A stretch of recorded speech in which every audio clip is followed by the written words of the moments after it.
ไม่ส่งข่าวไม่ส่งผู้ป้าปันแห้งตัววิดีโอข่าวดังประดังเสียงในกันเนาะตีช่องยูทูบข่าว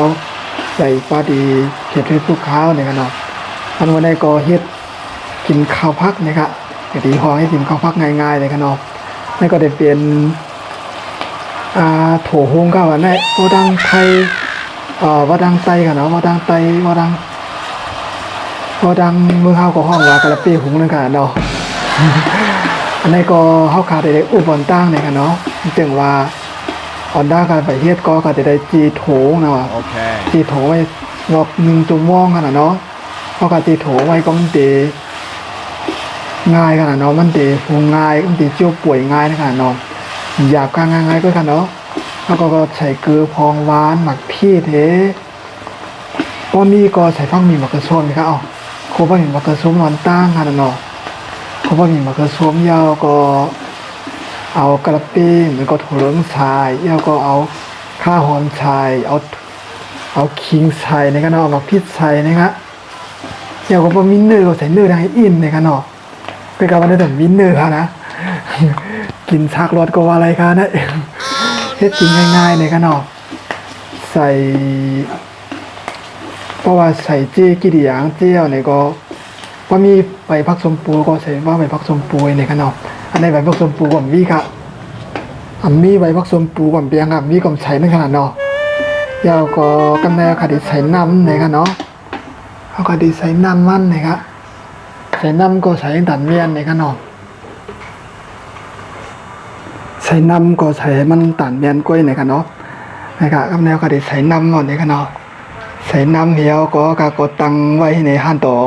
โถงบ่สุกนั่นค่ะเนาะข้าวใส่มีนอินนะครับเนาะใส่มีนป้าเฮนะครับมีนในมันดีกับจอยมันจังว่าให้เอาไข่อย่าไปเปลี่ยนต้องไก่ต้องป้องนะครับเนาะที่เป็นจังนะครับเนาะยาก็ตีเป็นชี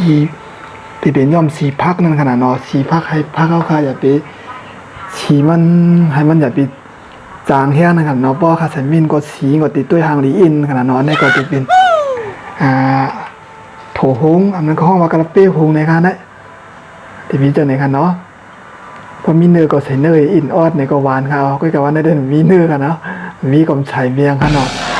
อันนี้ก็ให้กินดีห้องในค่ะง่ายๆในค่ะเนาะอันคือตีประหยัดการใช้จ่ายเงินตัวค่ะอีออดขนาดเนาะเอาค่ะตัวเดียวค่ะก็ติดตังไว้กำเขาค่ะจังไกลมากพวกติดสู้ค่ะจังไกลมาตัวแทงกำในค่ะเนาะเอาค่ะตัวเดียวก็ตึกตุ่มไว้อยู่ในค่ะเนาะไว้ไกลก็ลืมลาดฟ้าในกันเนาะ1ก็ได้ใส่น้ำมันในกันเนาะใส่น้ำมันตังไว้แล้วก็มันเอามินใส่อีก1ในกันเนาะปอคาใส่มินจนพักในเด็กเหม็นมินขนาดเนาะเอาค่ะก็มินใส่มือน้ำมันไว้นั่นค่ะเนาะพอมินใส่แล้วก็เอาพอมีผักมีมะเขือส้มผักมีมะเขือส้มใส่ตั้งค่ะเนาะพอมีก็ใส่ค่ะเนาะแล้วก็มันก็ใส่เกลือพองหวานหมักพริกในกันเนาะใส่เกลือพองหวานแล้วก็หมักพริกยาวก็เอากระเปี้ยนั้นก็ถั่วเหลืองใส่นี่กันเนาะพอใส่นั้นแล้วก็กำในเอาขิงใส่ข้าวหอมใส่นี่กันเนาะแล้วก็โหมใบกันเนาะแล้วก็คนกับคนมาว่าคนว่ายาวก็กำนันเอาน้ำใส่นี่กันเนาะเอาน้ำใส่แล้วก็ต้มใบนี่กันเนาะต้มใบก็แล้วก็จิ้มตัวต้มไว้สักพักนึงเนาะต้มใบยาวก็นั้นเท่ากับป้อโตมยาวก็เขาก็โค่นปั่นนะอยู่ๆเขามาโค่นปั่นในกันเนาะป้อขำโค่นปั่นในกำนันกระปีดิเคียมเนี่ยเนาะโถดีไม่เนี่ยดิเคียมนะครับเขาก็โค่นปั่นเอาโหมไว้เอากำนันเพราะว่าคือเราเนี่ยก็เขาก็เปิดแล้วก็จิ้มต้วยในขนาดเนาะจิ้มต้วยคือของหวานเพราะมันได้เอาเมียเนาะถูกปากเข้ากันเนาะคนเราก็มักเตรียมคนเราก็มักจางเขาบนขนาดนั้นเนาะป้องเมียนคือของหวานเมียไหนก็กำลังทำว่าติกตัวกันนะเนาะมาหยิบตัวโถงก็โถงไม้เอาโถงร้านเอาไหนก็กินแล้วค่ะในกันเนาะในก็ติเป็นดอกลายเฮ็ดโถเลิงกันนะโถเลิงหงค่ะหงโถเลิงอันนั้นก็ห้องว่าหงกระเป้หงในกันเนาะพอทางเมืองห้องกระเป้กันเนาะกระเป้หงในกันนะหน้าตาก็ติเป็นจังได๋ค่ะเนาะได้เป็นขิงเนาะขิงแล้วค่ะก็ใส่ผมมักก็กินผมมักก็กินนะคะเนาะอันนี้ก็หน้าตาดีเป็นจังได๋ค่ะเนาะ Okay. ขนาดกระปี้หุงเลยค่ะง่ายๆก็ค่ะเนาะเฮ็ดกินกล้วยค่ะเนี่ยนี่ค่ะหวานเด้อผู้ค่ะเนาะ พวกเขาจิ้มเต็มเลยก็ได้หวานแก้ข้าวนะบางใต้อามขิงวนเนี่ยค่ะว่าอะไรนะว่า นะคะอันนี้ก็จะเป็นขั้นตอนดอกลายเฮ็ดโถเหลืองหุงในการนอนนั่นก็ห้องว่ากระปี้หุงนั่นกันเนาะบางตีด้วยก็ตีตำให้กันเนาะเพราะว่าใครติดตำโถตำกระปี้ให้มันอ่อนเนี่ยก็จองใส่นี่ค่ะ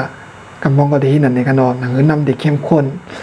หนังหื้อนำกระปี้ติโอนดีนะครับกำมองก็ที่นั่นในการนอนอยู่ที่เกี๊ยกค่ะที่จะไหนกินก็ไล่นั้นก็ตำกระปี้ตำโถเหี้ยอย่างไรว่าใส่นั้นก็ไล่ค่ะเนาะอันนั้นมันตีเหลียวดีค่ะเนาะแนวก็นำตีโอนกับให้ในนี่ค่ะเนาะอันนั้นได้ก็ข้ามตั้นตำค่ะนะอันนั้นได้ก็ใส่ตั้งเมียดจะไหนค่ะเพราะว่ากำไรก็เด็กกินแล้วค่ะนะเอาค่ะยินโจมกูก็กันเอาดิพี่น้องค่ะเข้ามาปันแหงตัววิดีโอขาวลอกลายเฮ็ดโถหุงมันก็ห้องว่าลอกลายหุงกระปี้เนี่ยค่ะเนาะเอาค่ะยินโจมกูก็กันเอาที่เข้ามาปันแหงตัววิดีโอขาวที่ตั้งช่อง YouTube